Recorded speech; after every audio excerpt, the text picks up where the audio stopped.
So here's a shorter version of my last video because that thing ran on for evs, yo. So this one is going to be much shorter, to the point, and just covering the key elements of the last three videos.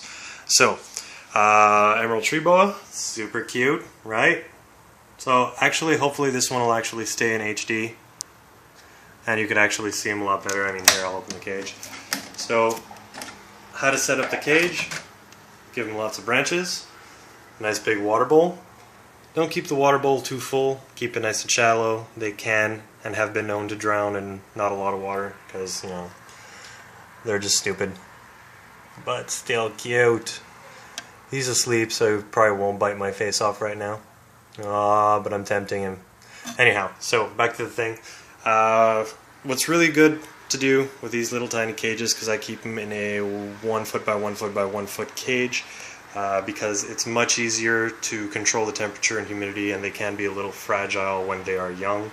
So what I do is I use regular home insulation styrofoam and put it on the two sides of the terrarium. So what that does is that insulates the heat inside the aquarium, because glass really, you know, it loses a lot of infrared heat very quickly. It just like spits it out. It's so nasty. As for heating, what I do is heat pad on the bottom, because, you know, that's the bottom. Heat pad in the back. On the bottom, I have, don't bite me, you little bastard. On the bottom, we got heat cable right there. Heat cable works. You know, it could easily be a heat pad, but I just had heat cable, you know, lying around. Also, if you notice all that silver stuff, that's a insulation tape, because once again, insulation very important on the bottom because it is glass. And I, you know, sort of sandwich the cable, so it just, you know, throws all the heat upwards into the tank instead of losing it down towards, you know, the outside. You know what I'm saying. Anyhow. So the styrofoam also works well for, you know, jamming these little dowels in there. You know, if you notice, I got one plastic and two wooden ones.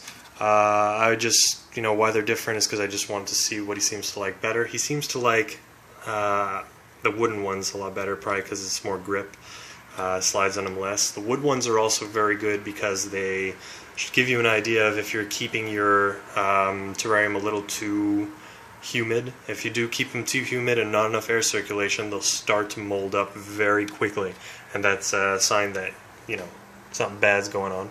I also, hey, you might have noticed that recently I, being a big fan of Mist King, installed a little Mist King nozzle that sprays them once for like 10 seconds in the morning. Seems to keep it, you know, very well humid.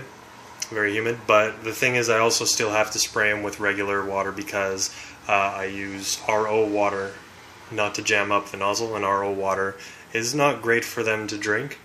Yeah, they drink out of their bowl, but at the same time they will drink a lot. Like when water sprays, they'll drink directly out of their coils, and with RO water, obviously, they're going to, you know, over long-term period, they will develop a vitamin deficiency. So, as for the, you know, one of my favorite parts of the last video was the in-depth tricks on how to feed these guys, because sometimes you'll get lucky and find one that just won't feed very well. So, you know, they have a very, very bad temper most of the time when they're babies, so usually just tapping them will convince them to, you know, get up and strike and try to bite whatever it is. Feeding them frozen items, you got to make sure that it's hot, because I mean, these things, more than their vision, they will rely on the heat pits inside their face to tell them, you know, that's something that I want to eat. So make sure that when you thaw out your mouse, you keep it nice and warm. Other than that, if that doesn't work, you can do something called assist feeding. You can look it up. It's where you just, you know, take the prey item, your mouse, and just put the head of the mouse inside the Emerald Tree Boa's mouth and just push it to the back of their throat. Eventually they will hopefully start swallowing it. What worked for me in the end, because when I got this guy, it took a very long time for me to get him to eat. I had to assist feed him once. The second time he just had none of it. He kept spitting it out even though I sat there for like a good half hour. I tried a frozen pinky rat, and he's been eating like a champ ever since. He's been just, you know, swallowing those things, and you know, I could feed him like 4 at a time, which is bad. Never do that. Feed him once every you know, like 8 to 10 days, and because unlike other constrictors, they're arboreal species, including green tree pythons, have very slow metabolisms, very slow digestive tracts. So if you do feed them way too much, they can block up, get constipated. To which, if ever that happens, you know, just throw them in a rain chamber, which is basically, you know, your shower with warm water, or just put them in a, they don't like swimming. So usually, you know, some people will say take a little tub, fill it with a bit of warm water, put your snake in there. They hate that. So just take a tub, fill it with warm water, and put a towel at the bottom so the towel soaks up and becomes sopping wet. So it's kind of just like damp, you know, floor.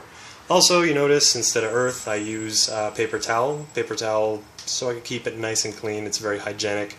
I'm probably, when I, you know, upgrade his cage to something bigger, when he gets a little bigger, I will go for something like plantation soil, but for now it's just really easy to clean. It sucks for holding humidity, but, you know, with the misting system, that keeps it in check.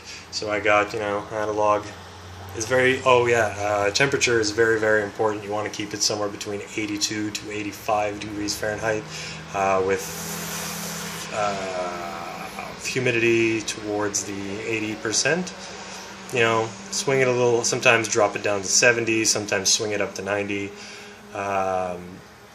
know, as long as you keep it moist and having them shedding in one piece, it's all good, right? I got a little pothos plant, helps keep the air fresh in there.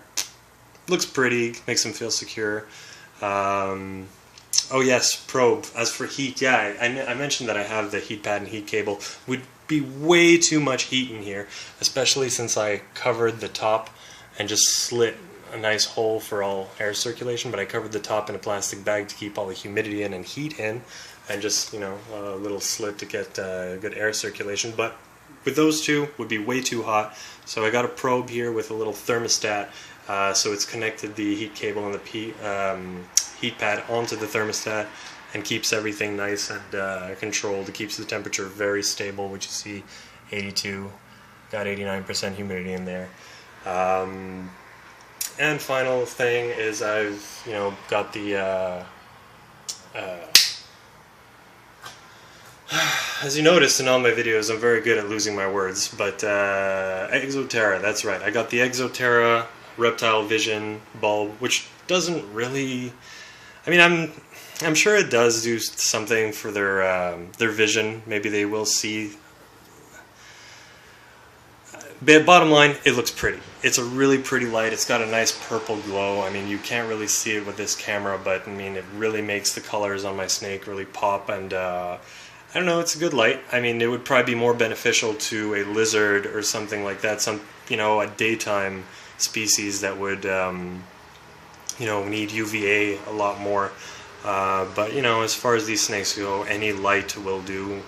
There's arguments, but we won't get into that. Some people say, yeah, they need UVB, they're daytime, they're always in the trees. Other people say, no, they're snakes, blah, blah, blah. I say, it's a pretty light, it makes my snake look pretty, makes my tank look cool, and yeah. So, hope you enjoyed. Later.